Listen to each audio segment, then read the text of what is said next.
Well, hello, friends. Happy Sunday. I hope you're having a great kickoff to the week, no matter where you are or what day it is that you're watching this. Today, I want to talk with you about something that has been a game changer for me when it comes to collaborative planning, and actually in a lot of different areas. Collaborative planning is the topic of this month's Arts Ed Lab magazine, so if you haven't checked that out, definitely go do so. All of the articles this month are talking about how to collaborate with other teachers in the classroom, in other schools, as well as in planning. And the collaboration is something we don't get enough of, number one, and that we don't do well when we do it because we are so pressed for time, and there's a lot of sneaky mindset things that get in the way of collaborative planning and collaboration in general. And so here's the one question that I always have to consider when we're collaborating, and that is, what do I have to give up versus what do I have to gain? Because here's the little sneaky mindset thing that happens to us when it comes to integrating content, working with other teachers, or even something as simple as getting PD for ourselves.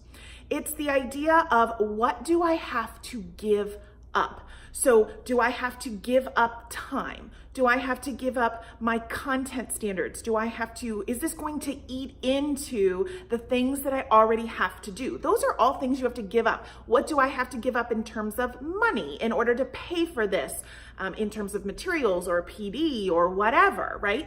So those are all things you have to give up.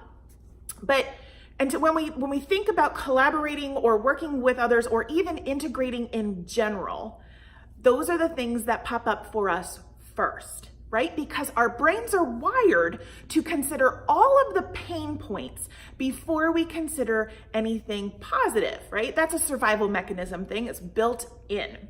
But what we sometimes fail to do is flip that and consider the other alternative, which is, what do I have to gain? What do I have to gain from this? And so when you ask yourself this part of the question, things change. So for example, when you're working with another teacher and you're thinking about all the things you have to give up in order to make arts integration or STEAM happen in your classroom, you will probably think of the amount of time that you have to give up, the amount of standards that you still have to cover that you might not be able to, all of the reasons why you can't, right? But if you think about, what are the things that I'm gonna gain from that experience, I'm gonna gain new insights into how I can make this more engaging and more beneficial to all of the students in my classroom. I'm gonna gain another teacher with me in this process, so I am not alone. I am going to gain back time, because while I invest it up front, I'm going to gain so much time back later on, because I'm not going to have to go back and reteach. I'm going to be able to combine these things together to save me time. So I'm actually going to gain time if I invest it right now. See, once you start to think about all of the things that you gain, you start to have a different perspective. The same is true for us when it comes to professional development. We hear this all the time. Lots of times with our certification program, other times with just regular professional development, is, how much money am I gonna have to give up? How much time is this gonna take me? So how much time am I gonna have to give up? Is there even things available for this after I complete, right? Those are all things that you have to give. But what about the things you get to gain, right? So you get to gain skills and the ability to do this beyond just one day or just one moment, or having to have somebody stand there with you or create that lesson for you or create those assessments for you. You get to have the ability to do it on your own. That's a powerful component, and one that we don't consider quite enough, is the idea that we are then empowered to do it. You also gain support. You gain the ability to connect with others. All of these things go into that investment portion.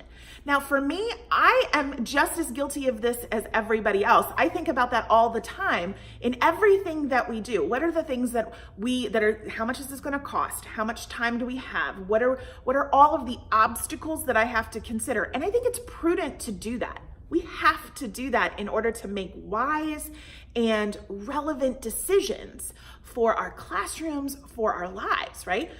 But I don't want you to stop there. The minute I started to consider the things that I would gain and then be able to weigh those against the things that I would have to give up and make a wiser decision, the more I was able to do the things that I needed to actually do to make the difference that I wanted to make. And that's really what this is all about, being able to make the impact and the difference that you really want to make.